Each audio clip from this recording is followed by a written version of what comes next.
asko daudelako aldarrikapenetarako, eta hori, eta hemen gaude, oihukatzen, eta burrukatzen, eta dana. Guretzako ez da festiboa, naiz eta horrela pelukarekin eta joan, guretzako azkenean da aldarrikapeneko egun bat, eta oraindik gauza asko egin behar direla, eta burrukatzeko eguna, eta hemen gaudela esateko eguna, eta emakumeak egun behingoz gure sozietatean parte hartzen dugun, eta gure lekua ematen diguten, eta guzti hori.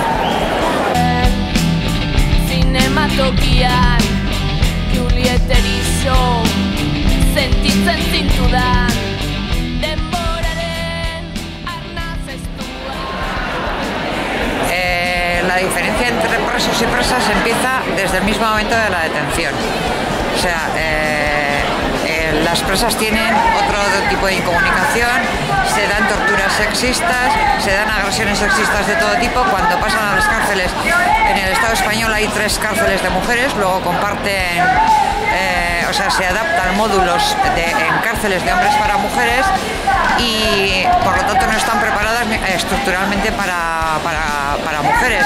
Ni hay programas, ni hay recursos, ni hay personal dirigido a cárceles de mujeres. Luego, en el tema, por ejemplo, de la salud de las mujeres, evidentemente no es lo mismo salir a un ginecólogo o tener problemas de mujeres que tener problemas de hombres. Los problemas de hombres los compartimos todas, cualquiera puede tener un dolor de muelas o un dolor de estómago, pero no es lo mismo parir en las cárceles o tener un problema ginecológico.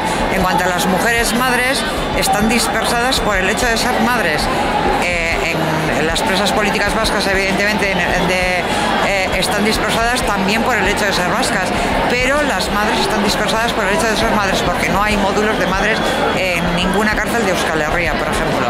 Entonces, yo qué sé, son infinidad de problemas que por el hecho de ser mujeres se sufren dentro de las cárceles de forma diferente a cómo los viven los hombres. No sé.